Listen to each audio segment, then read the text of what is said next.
ঠিক কেমন দেখতেন, ও ঠিক কেমন ছিল? হাসি খুশি দেখতাম, পড়াশোনা প্রচণ্ড ভালোবাসতো, সুযোগ পেলেই পড়াশোনা করতো। এরকম একটা আনফেভারেবল এনভায়রনমেন্টে যারা ডিউটি করি তাদের তো কাজের চাপ এবং সেখানে সারা রাত জেগে জেগে থাকার পর একটা মানসিক চাপও তৈরি হয়। কি শুনতে পেলেন যে সুসাইড করেছে? আমার কাছে প্রথমেই রেপ এবং সম্ভবত মার্ডার এই সূচনায় এসেছিল। মৃত্যুর আগে শেষ কি কথা হয়েছে, শেষ কি বলেছে? মনটা খারাপ বলছিল? মন খারাপ কিছু বলেনি, শরীর খারাপ ছিল। কি বলছিল? জ্বর ছিল। আর.জি. কর হাসপাতালে নৃশংস হত্যাকাণ্ডের পর একের পর এক ঘটনা সামনে এসেছে, বিতর্ক হয়েছে বিস্তর। বারবার প্রশ্ন উঠেছে ঠিক কী কারণে খুন হয়েছেন অভয়া অথবা তিলোত্তমা। তো সেই প্রশ্নের মধ্যেই তিনি ঠিক কেমন ছিলেন, এই প্রশ্নের উত্তর কেউ কেউ খুঁজে বেরিয়েছেন। আমার সঙ্গে রয়েছেন তার ব্যাচমেট, তার সহপাঠী, যার সঙ্গে নিরন্তর প্রত্যেক দিন প্রত্যেক মুহূর্তে কাজের সূত্রে দেখা হতো তিলোত্তমার। সঙ্গে রয়েছেন কুশল। কুশল, আপনি আন্দোলনরত চিকিৎসক, আপনি সব সময় অভয়ের সঙ্গে ডিউটি করতেন, কাজে থাকতেন বেশিরভাগ সময়। ঠিক কেমন দেখতেন, ও ঠিক কেমন ছিল? প্রথম কথা শান্ত ছিল এবং প্রচণ্ড হেল্পফুল ছিল ডিউটি সংক্রান্ত বা যে কোনো বিষয়, যে কোনো হেল্প চাইলে।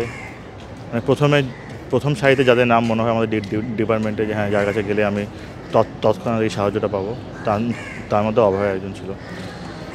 এবং হাসি ঠাট্টা, আমাদের কর্মসূত্রে ফ্রাস্ট্রেশন বলুন, একসাথে গল্প করা, স্লিপ রুমে ঘন্টা পর ঘন্টা কথা বলা, সবই আমরা একসাথেই করতাম। কখনো কোনো খুব যে মানে দুঃখের মধ্যে আছে বা কোনো যে সংশয় রয়েছে তার পরিস্ফুটতা কিন্তু আমরা পাইনি। হাসি খুশি দেখতাম, পড়াশোনা প্রচণ্ড ভালোবাসতো, সুযোগ পেলেই পড়াশোনা করতো এবং কাজও বড় ভালোবাসতো। প্রত্যেকটা পেশেন্টের প্রতি তার যা সহমর্মিতা ছিল এবং যেই ফোকাস নিয়ে প্রত্যেকটা পেশেন্ট অ্যাটেন্ড করতেন, ঠিক আছে, সেগুলো আমাদের কাছে কিন্তু এক প্রকার একটা অনুপ্রেরণাও বলতে পারেন। কিন্তু কুশল, একটি প্রশ্ন, আপনি বলছেন তেমন কোনো সংশয় থাকতে দেখিনি, সেখানে দাঁড়িয়ে কখনো কোনোভাবে কোনো আড্ডার ছলে, মজার ছলে কোনোভাবে কিছু কি সংশয়ের কথা কোথাও বলতেন আপনাদের? না, আমাদেরকে কিন্তু আমরা কিন্তু তার কখনো কোনো আঁচ পাইনি। যদি থেকেও আদৌ ছিল কি না বা যদি থেকেও থাকে, আমরা কিন্তু তার কোনো আঁচ পাইনি কখনো। কিন্তু এই ব্যাপারটা কখনো পরিস্ফুট হয়নি আমাদের আলোচনার মধ্যে। আমরা অনেক কথা বলতাম, অনেক হাসি ঠাট্টা করতাম, কিন্তু কখনো এই কিছু জিনিসে ট্রাভেল করছে এই জিনিসটা কিন্তু কখনো আমরা লক্ষ্য করিনি ওনার কাছে। থ্রেড কালচারের শিকার তো আপনারাও হয়েছেন, অভিযোগ অনুযায়ী আপনারাও থ্রেডের মুখোমুখি হয়েছেন। উনিও মানে অভয় বা তিলোত্তমা, উনিও তো থ্রেড কালচারের মুখোমুখি হয়েছেন কিনা কোনো শেয়ার, নিজেদের বন্ধুদের মধ্যে আলোচনা তো চলতো? দেখুন, আমাদের চেস্ট মেডিসিন ডিপার্টমেন্টে সেইভাবে থ্রেড কালচারের যে জিনিসটা আপনারা দেখছেন এখন, যে আন্ডার গ্র্যাজুয়েট স্টুডেন্টদের প্রতি যে তাদের সিনিয়র বা হাউস স্টাফ যেই পরিমাণ যে অত্যাচারটা চালিয়েছে আমাদের চেস্ট ডিপার্টমেন্টে, আমার যতদূর ধারণা, আমি যতদিন আছি 1.5 বছর হলো, আমাদের কিন্তু সেই আঁচটা পায়নি। যেটা আমাদের সমস্যা থাকতো সেটা হচ্ছে কাজের চাপ, ঠিক আছে, সঠিক মানে আমাদের রেস্টরুম, বাথরুম এইগুলো নিয়ে সমস্যা থাকতো। আমরা আমাদের কর্তৃপক্ষের তখন জানি। কাজের চাপ বলছেন, যিনি মারা গিয়েছেন তারও নাকি বিস্তর কাজের চাপ ছিল, এই বিষয়টা তাহলে সত্যি? হ্যাঁ, কাজের চাপ তো আছেই আমাদের। প্রত্যেকটা পিজিটি যারা ডিউটি করি এবং এরকম একটা আনফেভারেবল এনভায়রনমেন্টে যারা ডিউটি করি তাদের তো কাজের চাপ এবং সেখানে সারা রাত জেগে থাকার পর একটা মানসিক চাপও তৈরি হয়, ঠিক আছে। সারা রাত জেগে থাকা, তার মধ্যে পেশেন্ট দেখা, কিছুক্ষণ হয়তো 1-2 ঘন্টা একটু রেস্ট নেওয়া, আবার পরের দিন সকাল থেকে আবার ডিউটি করা বিকেল অবধি, সন্ধ্যে অবধি, এই চাপটা তো আছেই। এবার একটু অন্য প্রশ্নে আসি, যেহেতু আপনাদের সহপাঠী, আপনারা একসাথে পড়েছেন, চেস্ট ডিপার্টমেন্টে মোট কতজন পিজিটি আপনারা এক ব্যাচে, মানে একসঙ্গে আমাদের 10 জন পিজিটি। মানে যিনি মারা গিয়েছেন তাকে ছেড়ে এখন আপনারা 9 জন আছেন। আচ্ছা, মাত্র 9 জন 10 জন লোক মানে ছাত্র, অত্যন্ত ক্লোজ একটা রিলেশনশিপ, গ্রুপ থাকে, নানান কিছু ভার্চুয়ালি নানান কিছু হয়। সেখানে দাঁড়িয়ে ওই দিন রাতে কারা ডিউটিতে ছিলেন? মানে আপনি ডিউটিতে ছিলেন? না, আমি ছিলাম না, অভয়া ছিলেন ডিউটিতে। অভয়ের সাথে আর কোনো পিজিটি ছিল? হ্যাঁ, যখন উনি সেকেন্ড ইয়ার একজন ছিলেন এবং আরও 2 জন ফার্স্ট ইয়ার ছিলেন ওর সাথে।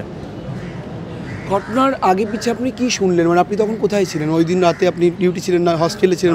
আমি সেকেন্ড ইয়ারতে আমি হস্টেলে ছিলাম, ঠিক আছে। এবং আমি পরের দিন সকালবেলায় কটা নাগাদ জানতে পারলেন? ওই ধরুন 15-10টা নাগাদ আমি জানতে পারলাম এইরকম ঘটনা। তো তখন ছুটে এলাম আমি এখানে ডিপার্টমেন্টে। প্রথম কি শুনতে পেলেন যে সুসাইড করেছে? না, আমার কাছে প্রথমে সুসাইড আসেনি। আমার কাছে প্রথমেই রেপ এবং সম্ভবত মার্ডার এই সূচনাই এসেছিলো প্রথমে, ঠিক আছে। তারপর ডিপার্টমেন্টে গিয়ে তারপর বাকিটা এসে কি দেখলেন আপনি প্রথম? দেখলাম যে একটা নিথর দেহ আছে, ঠিক আছে। আমি বেশিক্ষণ তাকাতেও পারিনি, জাস্ট মানে একবার জাস্ট দেখেই আমি ব্যাক করে চলে এসেছিলাম। আপনি দিনের পর দিন নাইট ডিউটি করেছেন, ওই সেমিনার রুমে গিয়ে আপনি নিজেও বিশ্রাম নিতে বাধ্য হয়েছেন।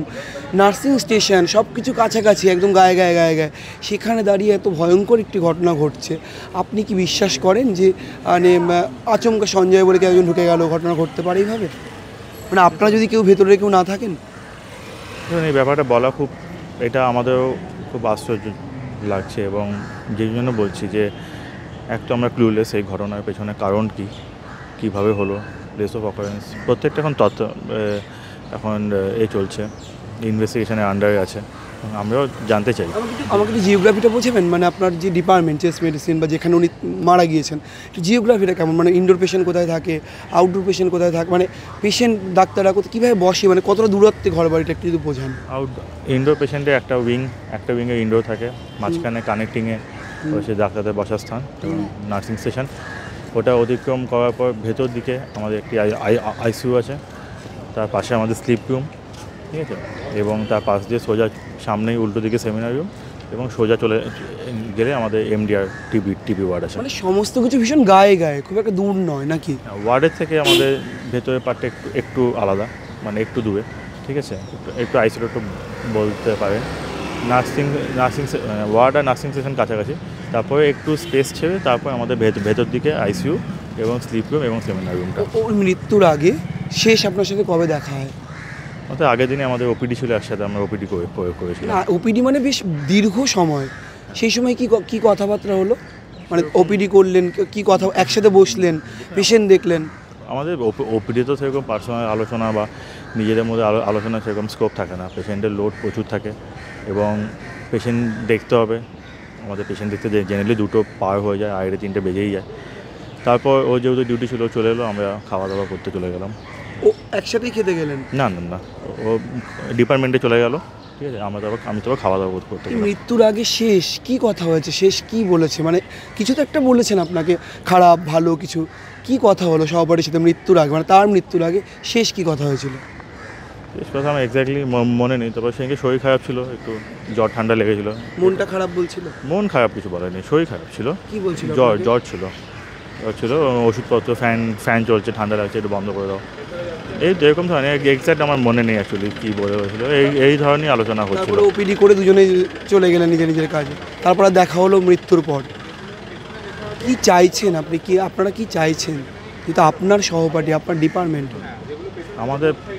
আমার এবং আমার মনে হয় প্রত্যেকটা আন্দোলনকারী যারা আমাদের সঙ্গে আছেন, সবার প্রথম এবং যে সেও ডিমান্ডটা হচ্ছে সেটা হচ্ছে জাস্টিস। এবং জাস্টিস বলতে আমরা কী বুঝি, যে প্রত্যেকটা যে আসামি তাদের চিহ্নিতকরণ করা এবং তাদের যথাযথ শাস্তি দেওয়া।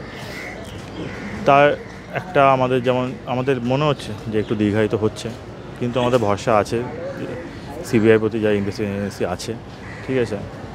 আমরা চাইবো যে যত তাড়াতাড়ি চার্জশিট জমা করে, এবং যেটা সব থেকে দরকার আমাদের জন্য জানা, সেটা হচ্ছে মোটিভ, মানে কেন অভয়া খুন হলেন। আপনাদের পিজিটির দিকেও তো সন্দেহের একটা তীর রয়েছে, যারা ডিউটিতে ছিলেন বা যারা চক্রান্তে জড়িত কিনা। আপনারা পার্টিকুলার, আমি নাম জানতে চাইছি না, যে 9 জন এখন আছেন, 9 জনের মধ্যে কাউকে সন্দেহ করছেন? না, আমাদের দেখুন যতটা আমাদের মধ্যে কথা হয়েছে, আমাদের সন্দেহের জায়গা নেই, কিন্তু আমরা প্রত্যেকেই হচ্ছে এখন সিবিআই তদন্তের আওতার মধ্যে পড়ি, ঠিক আছে। আপনাকে জিজ্ঞাসাবাদ করেছে সিবিআই? হ্যাঁ, আমাদের পুরো ডিপার্টমেন্টকে জিজ্ঞাসাবাদ করেছে। আমরা সবাই কি প্রশ্ন করা হয়েছিল সেটা বলা যাবে না। আচ্ছা, মানে আপনি গেছিলেন সিজিওতে? এবং সেটা পুরোটাই বিচারাধীনের মধ্যে আছে, আন্ডার ইনভেস্টিগেশন আছে, ঠিক আছে। আমাদের যেটা মেন জানা দরকার সেটা মোটিভ। দেখুন, একটা ডিপার্টমেন্টে হয়েছে, বহু লোকে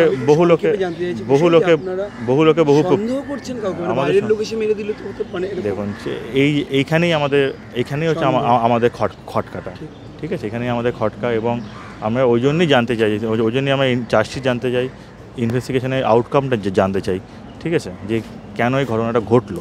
ঠিক আছে, আমাদের সন্দেহের তীর কিন্তু কারো, আমাদের নিজেদের ডিপার্টমেন্টের প্রতি কারো কাছে নেই এই মুহূর্তে, কিন্তু পুরোটাই যেহেতু ইনভেস্টিগেশনের আন্ডারে, তো আমরা ভরসা রাখছি যে যদি কিছু বেরিয়ে আসে এটার মধ্যে দিয়ে।